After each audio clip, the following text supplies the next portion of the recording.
Okay, hopefully everybody can see my screen. Let's do this.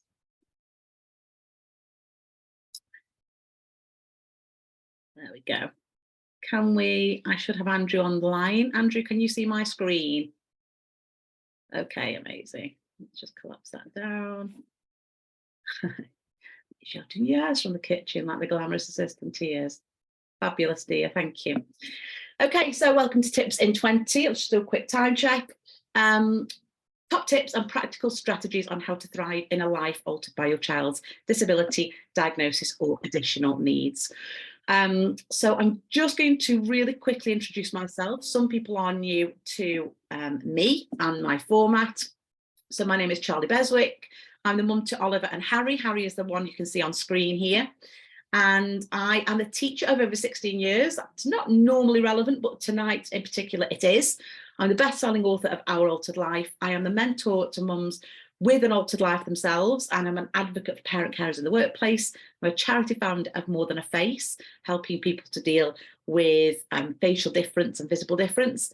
And I'm a cheeseaholic and a gin lover, if you didn't already know. So tonight's Tips in 20 is all about behaviour support for your child, but also for you as well. And we're going to be looking at three things. So the types of behaviours that we might experience, the causes of those behaviours, and some tips that will help you manage your child's behaviour and also help you, because I know from experience it can be really, really difficult to either know what to do or to recover from those moments when it's quite challenging. So just going to show you a few images there of life with Harry. In order, going from top left, we've got controlling. So that's one of his behaviours, can be quite controlling at times. And then we've got refusal. So you can see him lying down there in a lift. So obviously we've got people coming in and out. He was refusing to move in a shop and when we were out for a walk. The bottom photograph is a selection of Harry's clothes that he's thrown out of his bathroom window. That can be a variety of things. It can be toys, it can be other objects. So he has phases of throwing things out of the window, whether they're fragile or not, he doesn't care. Middle photograph on the bottom is him stripping off. That was actually at the Hay Children's Hospital, and he needed the toilet and he had to be naked for that. So, or he had a phase of being naked for that, should I say. So that was that phase. And then one of the most difficult phases is the self-directed behaviour, so the self-harming behaviour, which is distressing for absolutely everybody, whether you're watching or whether you're actually Harry. But the reason I mentioned at the beginning that I'm a teacher is because the children that I teach have a variety of different needs. So lots of them are autistic or on the spectrum, the ASD spectrum. Some have fetal alcohol syndrome, some have social, emotional, mental health issues, ADHD, ADD, a wide variety of needs. I have about 19 students per class and I teach 4 classes.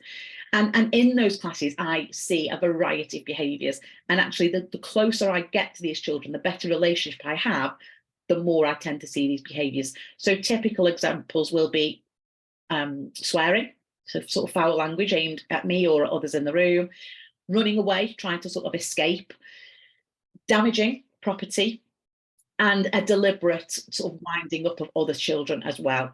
So those, I'm seeing a variety of behaviours, both as a parent and as an educator. I should also add, though I didn't add any photographs on here, that when we first started in lockdown, Harry ripped a door off in his bedroom and put his head through the wall, which is plasterboard, thankfully. He's also done the same downstairs in our lounge.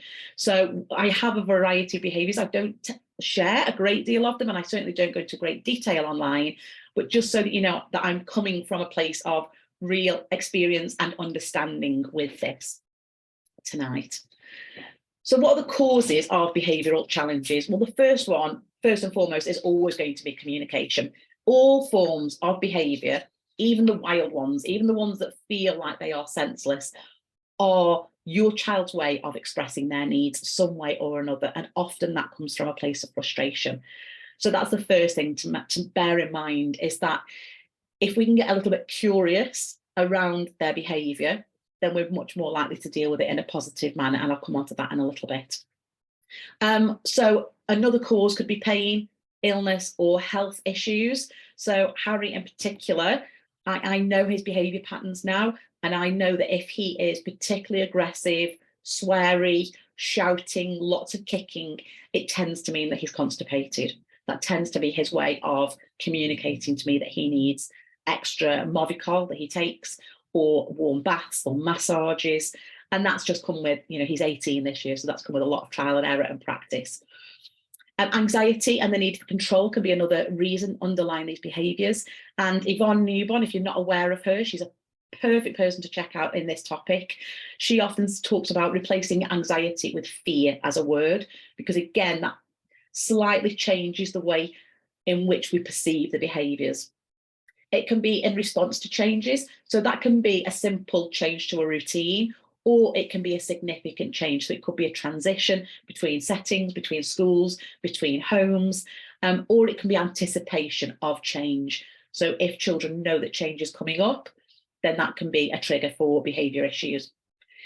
Low self-esteem can often underlie some behaviours as well. When Oliver was diagnosed, assessed for dyslexia, the report came back and said that the woman who'd assessed him had never seen self-esteem so low in a 9-year-old boy than she'd seen with Oliver, which was really sad and hard for me to hear. But it did explain a lot of Oliver's behaviours. He was very, very needy, very clingy, even from a very young age. And he'd say, where are you? Mum, I love you. And I'd say, I love you. And what's the matter? And he'd say, oh, it's okay, I just need to know you're here. And there was a lot of anxiety around me leaving him. And part of that comes from their low levels of self-worth, because they don't feel that they are worth sticking around for, or they're valuable. And that can sound quite high level. I don't claim for a second that that's on a conscious level, but certainly low self-esteem can be a reason why children exhibit behaviours, just to try and mask that low anxiety, that low self-worth and that anxiety, and also to keep some control and predictability as well, because if an environment is predictable, then it's safe. So control can be a huge issue for our children. Puberty is a huge factor. From experience, I can say that with Oliver, he began puberty at 9, very, very young for Oliver. Harry was a little bit older. He was about 12 when he started puberty. But between the ages of, I would say, 12 and 16, certainly 16, we had a real time with Harry for a variety of issues, again, health related. He'd had a urine infection in 2019, and the impact of that left him very reluctant to use the toilet. And we had lots and lots of behavioural issues for 3 years. So there's a lot of overlap. It's really difficult to say there's often just one cause, and I'll come on to that in a second. And sensory overwhelm can be huge for our children. I am great as a teacher in the classroom at filtering noises, because as a parent, I've had to do that for such a long time. So I can teach in environments that are healthily chaotic. It's not that I can't teach, but I can filter that out because I'm used to having to do that at home. So, but our children aren't. They're not always very good at that. So they can feel really overwhelmed at times. And everybody is well aware of the 5 senses: smell, sight, touch, hearing, and taste. But I just want to really briefly mention 3 of the other senses that lots of people don't really know much about. So the first one there is proprioception. So that is knowing where your body is in sort of time and space. Balance is linked to this. I'm reading off my own note because this isn't an area of my expertise, but I know children, and Harry in particular, has dealt with issues around some of these extra senses. So proprioception, it lets us know where our body, parts of our bodies are. So all this pointing to your nose, if you don't know where your nose is, then you can be all over the place, and a child can look quite clumsy. Interoception is more internal. So that's knowing that you feel hungry or thirsty or tired. Some children really struggle with interoception. So they might be hungry, but they don't recognise that, they don't realise that. So again, that can be a real strong underlying cause of their behaviour when they've got needs that aren't being met and they're not even sure themselves what those needs are. And the vestibular system sounds way more fancy than it is. It's literally the inner ear and the workings of the inner ear. And that again controls balance. It controls sort of knowing where your head is when you're moving it. So children that are overstimulated with the vestibular system might hate loud noises, and things like hand dryers and things like that, again, might come across as clumsy because their balance can be affected. But equally, you might have the other end of the spectrum where children will seek out vestibular sort of stimulus. So those are the children that will do lots of spinning, lots of stimming behaviours, because they're trying to regulate their vestibular system. So I'm not going to go into any more detail than that, but it is something to be aware of. And if you just Googled those terms, you would find a wealth of activities and behaviours that can support children in those ways as well. So back to the causes. The last one I put there is unknown reasons. And for me, as a mum, that's always been the hardest, the most challenging, is not knowing why our children are behaving the way that they are. And you feel very vulnerable and really helpless, and you can feel frustrated and annoyed and all of the things. You know, there's nothing that you can say you felt that I haven't felt at some time. So absolutely zero judgment here. But sometimes we will never know the underlying causes and the triggers for behaviours. Sometimes our children won't know, or sometimes our children will have an idea and be unable to actually express that to us. So I think sometimes we have to make our peace with the fact that we're not going to get to the underlying cause 100% of the time, and we just have to deal with what we've got and do the best that we can. But I know that makes people feel quite helpless. I know I've definitely felt like that at times. So how can I support my child? So the first thing to mention here is elimination. And by that, I just mean, you know, and I don't mean this to sound patronising, but in the same way that when you've got a baby or an infant, are they fed? Do they need their nappy changing? Do they need all those basic sensory needs? Are they met? Is your child ill? Rule lots and lots of things out. You know, are they ill? Are they unwell? Are they unsettled? Is there a rash somewhere? Is there a mark on them that's annoying them? Anything like that. So the first step is always process of elimination. And that can be quite tiring, and it can feel quite fruitless when you're not finding out the result. But it's really, really important that we can say what the issue isn't, just as much as saying what it is. Being proactive wherever possible. So if you are fortunate enough to be able to take your child out, let's say for a meal, then doing things like ringing ahead and just saying, my child is autistic, they really struggle with waiting. Can we pre-book a table? Can we come in and wait? Can I pre-order the food so that when we get there, we're not waiting for the food for a long time? Little things like that can really reduce that build-up time for your children and the anxiety of being in an environment that might be overstimulating and new and a bit unpredictable and scary. And then things like timers and giving children lots and lots of notice. So Harry's actually flipped that now on us. So if I go to him at bedtime, say we've got to take the iPad off you now, he'll say 5 minutes, 2 minutes, 5 minutes, 2 minutes. And he doesn't count down accurately, but he's aware now, because we've done it for so long, that a statement like that, 5 minutes, means his time is winding up, that his iPad is going to be taken off him soon. So there's none of this walking in and taking things off him. There's none of this, right, pack your toys up, we're eating. It's all very planned. And if you can start that as early as possible, so it could be an hour beforehand, half an hour, and then you're giving regular notifications that things are going to change. And again, if you can do that visually, so with a little timer or a stop clock, anything like that that your child can see, will really help them. Because coming on to visuals, that can be one of the ways in which our children are supported the most. We are all visual learners. You know, there's a reason why symbols are used rather than lots of writing universally, and that's because we can all understand those. So symbols take a lot of the thinking and a lot of the pressure out of conversations. So visuals, like a visual timetable, is really good. Images on a bit of Velcro. When Harry was first learning to talk, we would have photographs, actual photographs, rather than clip art images. So I would take photographs of Harry's actual beaker and Harry's actual nappy, and we just had things Velcroed all around the lower cupboards of the kitchen, and he would take that off and hand it to us, and then we would repeat it back to him and just encourage that conversation. But it really removed that barrier of frustration, because he couldn't tell us what he needed. He was able to show us, or at least point, and we could guess. So it was almost us meeting him halfway. So I cannot emphasize how important visuals are. And I think people often think that's just a reward chart, and that will work for some children. For children on the spectrum, not so much, or, not for long. And that's another really important thing to say, is that what works for one child isn't always going to work for the next. And what works for your child today might not work for them in 2 or 3 weeks. So that's something else. It's a tough reality when we've battled to get some progress. But visuals are a really, really powerful way of reinforcing a message and helping our children to communicate without the need of language. I do apologise, I've got a bit of a cold coming in, a very sore throat today. I'm sorry if I'm sounding a bit nasally.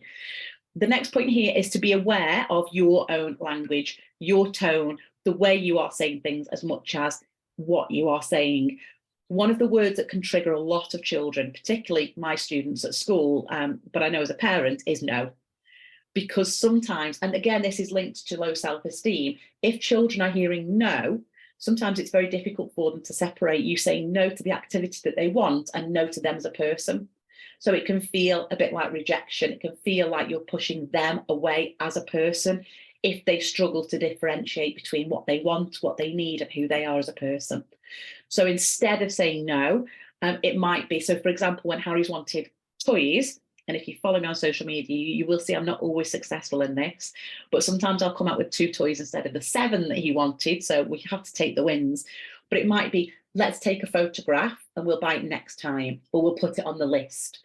So it's not, no, you can't have that, or no, you can't eat that, or no, you can't go there, but it's okay, let's do that, but not now. So I hope you can hear that the subtle difference in that you're not saying, no, you're not having that, which means they can sometimes internalize that as meaning, no, you're not worthy, or you're not worth it, or, all of those sort of complex emotions, which can be very triggering for anybody at the best of times, but they're hearing it more situationally, and it actually helps them to differentiate between them and what their needs are and their external needs. Observe and record, record, record. Again, I cannot emphasize enough how important it is to keep diaries, to look to maintain records. So particularly around Harry's toileting, we had to keep records, and sleep diaries. Oh my goodness, I had them coming out of my ears. And at the time, it felt laborious. It felt really tedious. It felt very pointless.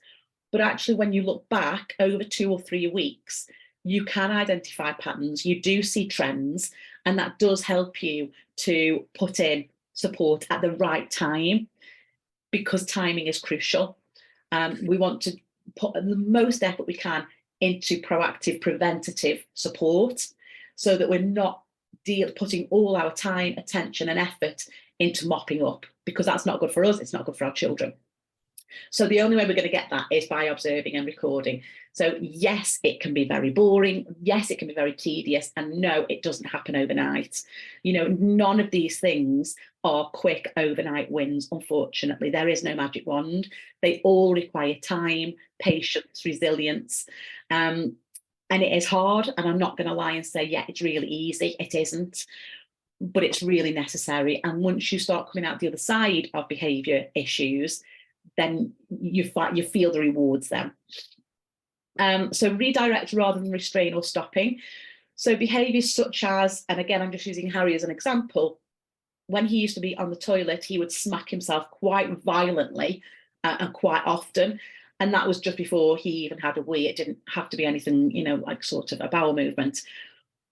And for a while, I would stop him. I would hold his hands, because it upset me to see him hitting himself. And no parent wants to see their child doing that.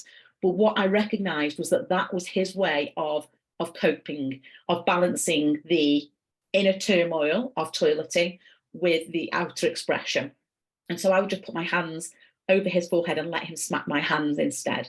So I wasn't stopping his expression, but what I was doing was just protecting himself a little bit and just holding my hands away.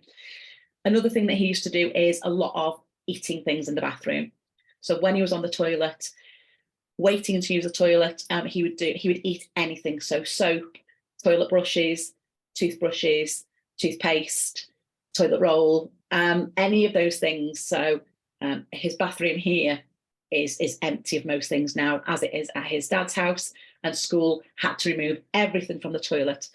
But again, what I did was I bought him teething toys.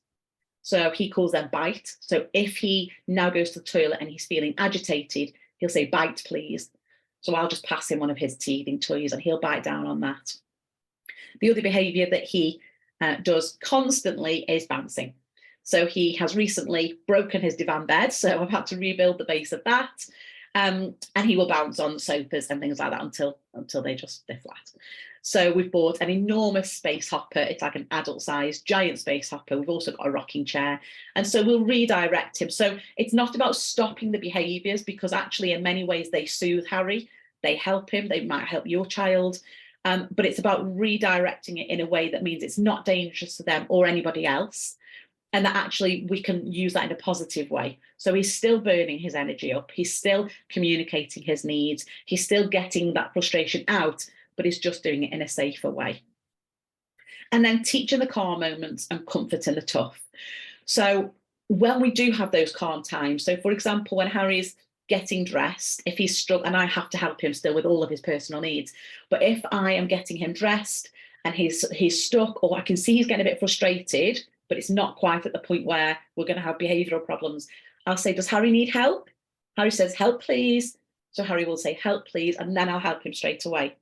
So in those moments, I'm teaching before there's any escalation, because by the time our children are anxious, their sympathetic nervous system is already in fight or flight, and it's really difficult to be able to communicate with them then, because we often talk about we've lost them. You know, sometimes children will say there's a red mist and they just can't hear sense. So at that time, they need comfort, they need reassurance, they need compassion. That isn't the time for chastising them, for teaching them. It's always afterwards. And just coming back to the language actually on that one, information carrying words are really important when children are in meltdown. So don't try and have big, long conversations with them. Just use one or two very simple words, and just make sure that they're safe. So yeah, I think that's a really sort of important one, is that we're teaching in those calm moments, using the language, associating the right behaviours. And Harry will sometimes say help or mummy, mummy, mummy, and he will show me what he wants, because he knows that I will help him before it gets to the stage where he's distressed. But when he's distressed, then it's all about damage limitation, getting in there, making sure that he's not hurting himself or anybody else, and then really coming from a place of comfort. And it's hard, because sometimes if your child is having one of these moments where they're being particularly verbally abusive, and I see this a lot with the mums that I mentor, you know, they're called some awful names by children, and it's really soul crushing. It's really, really hard. And yes, our children are only saying this because they love us. Yes, we are their closest person, but in that moment, it doesn't always help us when we're being called awful names. So it is about being compassionate in that moment, taking a little bit of time, giving them processing time.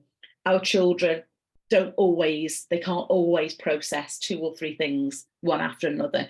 So if you're saying, come on, get ready, put your shoes on, get your bag, get your coat, that can be way too much. That can trigger a child straight away. Oliver's particular type of dyslexia is processing dyslexia. So I know I can only say one thing at a time for him, sometimes multiple repetitions, and give him a little bit of space for him to take that in. So there is power in the pause. So it might be something like you would say, right, we need to get your shoes on now. Time for your shoes on. So you can hear that deliberate pause, just so that they've got the time to process it. So language is so, so critical. But again, once they're in fight and flight and they're distressed, that goes out of the window. So teaching the calm moments with the hope that we can build on those and comfort in the tough ones. And how can I support myself? So I mentioned about supporting you as well as the child. So working on your own mindset is really important. You are not to blame. It is not your fault. The behaviours that your child is displaying is going to be a combination of factors, none of which is going to be the fact that you are a rubbish parent. So I know that's very difficult to believe from me, But I assure you that that's not the case. And when we're desperate for an answer or a reason, often we turn that internally because it's easier and quicker to blame ourselves. Our brains can't cope with not having an explanation. So often we blame ourselves. Kindness and compassion to yourself as well as your child. So I've just talked about calm in the chaotic moments and compassion and kindness. But when our child's had a meltdown, or indeed when we've lost our temper and maybe said or done things that we regret, because we're only human, it's really important that we are kind and compassionate to ourselves as well. And we give ourselves time, because everybody goes into that fight or flight stage when our child are in meltdown or in distress. So that will be you, it will be their siblings, it might be your partner, your family, anybody that's around. All of your anxiety levels and your cortisol levels will be high. So it's about just taking time, cancel plans if you've got them in the afternoon or later on, having a cup of tea, turning things off, unplugging from social media, and just having that grounding time is massively, massively important for yourself. Focusing on your family and your needs rather than other people's opinions. You are going to have to parent your child differently to a lot of other people. And for some people, that will look like lazy parenting. For some people, that will look like inappropriate parenting, or I'm sure if you've not heard it, you can imagine what people would say. That's their opinion, and it comes often from a place of not knowing and a lack of understanding rather than malice. So again, easier said than done, I know, but your focus has to be on managing the situation that you've got, your child's behaviours, your happiness as a unit. So focusing on you rather than the opinions of other people, because they're going to have opinions, helpful or otherwise. But really important that you're focusing on you. Making time for yourself. We are the very bottom of the list as parents, I know that. But when we are dealing with behaviours constantly, so Harry's lack of sleep, at one time I was awake with him 13 times a night, every night, putting him back into bed. I couldn't work full time. I had to then leave work because I couldn't function. Sleep deprivation, was used as a form of torture.